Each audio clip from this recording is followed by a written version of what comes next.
Makar Sankrant special अशी आपली तिळगुळाची वडी तयार झाली। पाक बनवायची सुद्धा गरज नाही बघा। पाक न बनवता आपण ही वडी तयार केली। एकदम सोप्या पद्धतीने कोणीही करू शकेल अशी ही तिळगुळाची वडी आपण केली आहे। चला तर मग बघूया कशी वडी करायची ती। नमस्कार, अन्नपूर्णा किचनमध्ये आपलं स्वागत आहे। आज आपण बनवतोय मकर संक्रांत स्पेशल अशी तिळगुळाची वडी। तर तिळगुळाची वडी बनवण्यासाठी बघा इथं प्रथम मी पॅन गरम करायला ठेवलाय। पॅन गरम होतोय आपला, तोपर्यंत बघा आपण ताटाला चांगलं ग्रीस करून घ्यायचंय। स्टीलच्या ताटामध्येच मी आज वडी जमवणार आहे। आपला पॅन गरम होतोय तोपर्यंत आपण साहित्य बघूया काय काय घेतले ते। 2 वाट्या तीळ घेतले बघा मी इथं, गावरान तीळ आहे हे, आणि अर्धी वाटी डेसिकेटेड कोकोनटचा वापर केलाय मी इथं। तुम्ही साधं खोबरं खिसून घेतलं तरी सुद्धा चालेल। आणि ड्रायफ्रूट घेतलेत मी इथं, काजू आणि बदामाची पूड करून घेतली अर्धी वाटी। आणि इथं गूळ घेतलाय मी, 2 वाटे गूळ घेणार आहे। 1 वाटीच दाखवलाय मी, 2 वाटी गूळ घेणार आहे। आणि अर्धी वाटी मी शेंगाचा कूट घेतलाय, आबडदाबड असा करून घेतलाय बघा, जास्त बारीक नाही केला। आणि मिल्क पावडर घेतली 2 चमचे। आता आपण पॅन आपला गरम झालाय, पॅन मध्ये आपण तीळ घालून घेऊया आणि तीळ चांगले आपण मस्तपैकी खरपूस असे भाजून घेऊया। जास्तही कलर डार्क नाही करायचा तिळाचा आपल्याला बघा, जास्त करपले तर आपली वडी कडवट होईल। त्याच्यामुळे तीळ आपल्याला मस्तपैकी तडतड असा आवाज आला की आपल्याला गॅस बंद करून घ्यायचा आहे। बघा तीळ आपले भाजून झालेत, तर थोडेसे कोंबट असतानाच आपण काय करूया, लगेचच मिक्सरमधून हे आपल्याला बारीक करून घ्यायचे। आणि थोडे 2 चमचे तीळ मी बाजूला काढून ठेवलेत वडीला वरतून लावण्यासाठी। मिक्सरच्या भांड्यामध्ये आता आपण तीळ काढून घेऊया। आणि थोडंसं जास्तही बारीक पूड नाही करायची आपल्याला, मीडियम साईजचीच पूड करून घ्यायची। व्हिडिओमध्ये दाखवलंय बघा, अशा पद्धतीने थोडे तरी तीळ आपल्याला त्याच्यामध्ये दिसले पाहिजेत। आता हे सगळ्या आपण जे घेतलं होतं बघा, अर्धी वाटी शेंगाचं कूट त्याच्यामध्ये घालून घेऊया। 2 चमचे मिल्क पावडर घेतली होती, तेही घालून घेऊया आपण। काजू आणि बदामाची आपण पूड करून घेतली होती, तीही त्याच्यामध्ये घालायची आहे। याच्यामध्ये मी वेलदोडे सुद्धा घातले होते बघा, ते सांगायचं राहिले, त्याचीही मी पूड करून त्याच्यामध्येच ड्रायफ्रूटमध्येच घेतली होती। आणि डेसिकेटेड कोकोनट सुद्धा आपण अर्धी वाटी इथं घालून घेऊया। आणि हे सगळं आपण मिक्स करून घेऊया।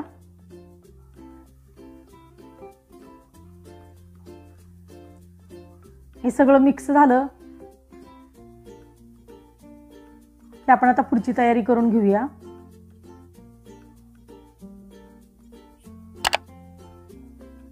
आता बघा पॅन आपला गरम करून घ्यायचा आहे, 2 चमचे तूप त्याच्यामध्ये आपण घालून घेऊया। तूप चांगलं आपण स्प्रेड करून घेऊया सगळीकडे। आता इथं पाक वगैरे आपल्याला काही बनवायचा नाही, फक्त आपल्याला गूळ जो आहे तो मेल्ट करून घ्यायचा आहे, फक्त पाक वगैरे काही बनवायचा नाहीये। जो 2 वाट्या आपण गूळ घेतला होता बघा, मी चांगला बारीक असा खिसून घेतलाय, तो 2 वाट्या गूळ आपण याच्यामध्ये आता पॅन मध्ये घालून घेऊया। आणि कंटिन्यू आपल्याला आता हा गूळ काय करायचा आहे, मेल्ट होईपर्यंत हलवत राहायचे आपल्याला। आणि मीडियम टू लो गॅसवर ही प्रोसेस करायची आहे। आता बघा गूळ बऱ्यापैकी मेल्ट झालाय। आता 2 चमचेच मी याच्यामध्ये पाणी घालून घेणार आहे। पाणी जास्त नाही घालायचं, आपली वडी एकदम भुसभुशीत होण्यासाठी बघा मदत होते। नाहीतर गुळामध्ये पाणी जर नाही घातलं तर काय होईल, वडी एकदम कडक होईल आपली, म्हणून 1-2 चमचे मी पाणी घालून घेतले। आता बघा गूळ चांगला मेल्ट झालाय आपला, बघू शकता तुम्ही, जास्त वेळ लागत नाही। आता या स्टेजला आपण 2 चमचे तूप अजून घालून घेणार आहोत। तुम्हाला इथं तुपाचा वापर नाही केला तरी सुद्धा चालेल। आता हे सगळं मिक्स करून घेऊया आपण। आणि आपण जे मिश्रण करून ठेवलं होतं मिक्सरमधून बघा तिळाचं, ते सगळं मिश्रण आपण याच्यामध्ये आता थोडं थोडं करून आपण घालून घेऊया आणि मिक्स करून घेऊया। आता ही प्रोसेस आपल्याला एकदम फास्ट करायची बघा। ह्याच्यामध्ये सगळं मिक्स करून घ्यायचं। गॅस माझा चालूच आहे, तुम्ही बंद गॅसवर केली प्रोसेस तरी सुद्धा चालेल। मी एकदम बारीक गॅस करून ठेवलाय आणि बारीक गॅसवरच एक 2 ते 3 सेकंदच लागतात बघा, जास्त वेळ लागत नाही आपली ही वडी होय ना। आता सगळं बघा, सगळं मिक्स करून घेतलंय मी। लगेचच आपण काय करूया, आता गॅस बंद करून घेऊया आणि वडीचं मिश्रण आपण थाळीमध्ये काढून घेऊया। थाळीला मी ग्रीस करून घेतलं होतं बघा तुपाने आधीच। आता एक वाटी घ्यायची आणि वाटीला थोडंसं तूप लावायचं खालतून, आणि व्हिडिओमध्ये दाखवलंय या पद्धतीने आपल्याला वडी सेट करून घ्यायची।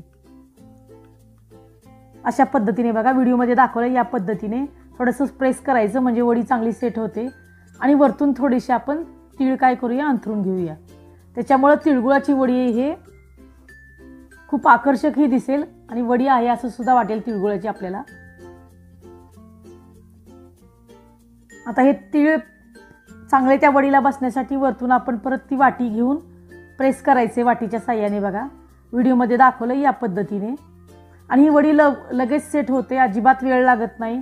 एक 5 ते 7 मिनिटांमध्ये ही वडी सेट होते. आता बघा थोडीशी गरम असतानाच मी लगेच कट मारून घेणार आहे वडीला. एक 2च मिनिटं बाजूला ठेवूया आपण आणि कट करून घेऊया परत. आता 2 मिनिटं झालेत बघा, बऱ्यापैकी सेट झाली वडी आपली. आता आपण कट करून घेऊया.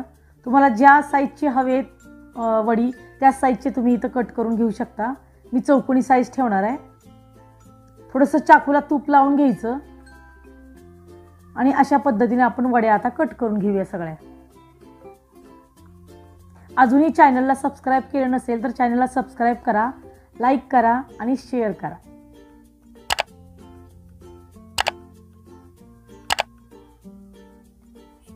आता ही तिळगुळाची वडी बघा अजिबात बिघडत नाही किंवा बिघडण्याचे चान्सेसच याच्यामध्ये नाही आहेत. बघा एकदम सोप्या पद्धतीने कोणीही करू शकेल. आता आपण ही वडी सेट करण्यासाठी एक 5 मिनिटं बाजूला ठेवून देऊया. अशाच नवनवीन व पारंपरिक अशा रेसिपीज पाहण्यासाठी अन्नपूर्णा किचनला सबस्क्राईब करा आणि बेल आयकॉनवरही क्लिक करा. बघा 5 मिनिटं झालेत, वडी चांगली मस्तपैकी सेट झाली आपली. बघू शकता तुम्ही अलगत अशी आपली वडी निघाली आहे. अजिबात वडीला आपल्या हे तुटली नाही किंवा काही नाही आहे. बघू शकता तुम्ही व्हिडिओमध्ये. बघा सहज निघते आणि खाण्यास एकदम भुसभुशीत अशी आपली वडी झालेली आहे. अजिबात कडक वगैरे झालेली नाही. एकदम वयस्कर लोकसुद्धा ही वडी खाऊ शकतात. तर नक्की तुम्ही ह्या मकर संक्रांतीसाठी अशी वडी बनवा. बघा आपली वडी तयार झाली आहे. बघू शकता तुम्ही अगदी कमीत कमी वेळामध्ये आपण ही वडी बनवलेली आहे. वडी जवळून सुद्धा तुम्ही बघू शकता. तरुण माणसापर्यंत पासून ते बघा वृद्धापर्यंत सुद्धा ही वडी सहज ह्या लोकांना खाता येते. आपण एक वडी तोडून सुद्धा बघूया. बघू शकता तुम्ही एकदम सहजच आपली वडी हातात घेतली की लगेच तुटते. बघा म्हणजे सहजच आपल्याला ही वडी खाता येते. एकदम छान झालेली आहे वडी. तर आवडली का तुम्हाला ही माझी आजची रेसिपी? जर आवडली असेल तर लाईक करा, शेअर करा आणि सबस्क्राईब करा.